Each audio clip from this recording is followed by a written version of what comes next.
Joined now by my former teammate, good friend of mine, one of the best teammates I've ever had, and Hall of Fame pitcher John Smoltz. John, I know you're busy, so thank you so much for dropping by and speaking with us here on Fox 5 Atlanta. Listen, hey, we go back a long way.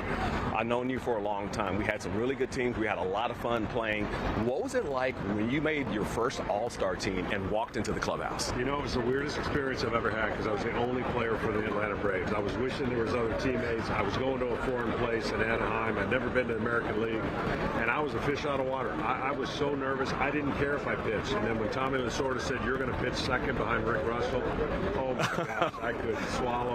Your heart jumped out of your chest, yeah. People prepared me, teammates prepared me for when I went over there what to do, but nothing prepares you for the adrenaline rush when you get in your first All-Star game. Yeah, I mean, I had that same feeling also back in 1992, but, you know, one of the things I think about back then is like when you walk into the clubhouse and you see all the names of the jerseys that are on in the lockers hung up there. I mean, what was that like when you saw that? Yeah, it takes a while for it to set in because you watch all these guys before you got to the big leagues. A lot of the veterans that you watch go and say, one day I want to be there, and you just feel like you hadn't checked in yet, right? I mean, it's one step towards checking into that level that we all want to get to, and I just felt like picking their brains and getting a chance to go on was a lot of cool things, and then facing guys you can't get out like Tony Gwynn and going up and trying to pick his brain to see how you could get him out, and he'd laugh at you. But it's really a cool moment.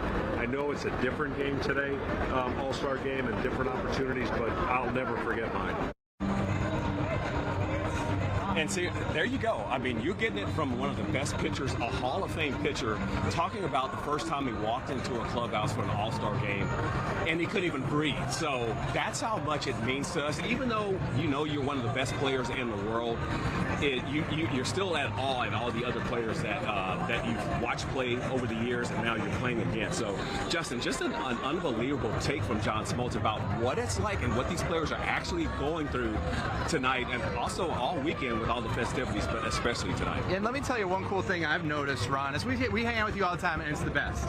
We see John Smoltz all the time on MLB on Fox, but so many Braves alumni all weekend long. You had Chipper coaching in the Futures game, Marquise Grissom, Brian Jordan, and David Justice in the HBCU Swingman Classic. It's alumni everywhere. I think out of all of the major league cities, Atlanta is #1 in making sure all their alumni are taken care of. We do all kinds of different events, and for me, Atlanta is the #1 city for the most alumni. I mean, you see players that have played back to Ralph Garr and Cito Bass and Hank, you know, guys that played with Hank Aaron, like Dusty Baker.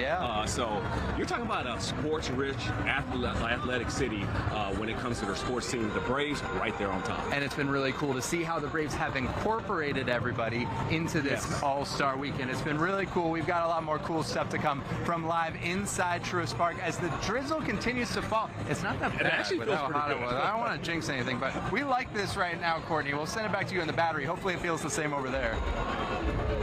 Oh, it is so refreshing because we've been just roasting out here ever since we got here. But that is so cool hearing that interview from Ron. Great to hear that these guys are the best in the world, and they still have those pinch me moments. They still get a little starstruck themselves.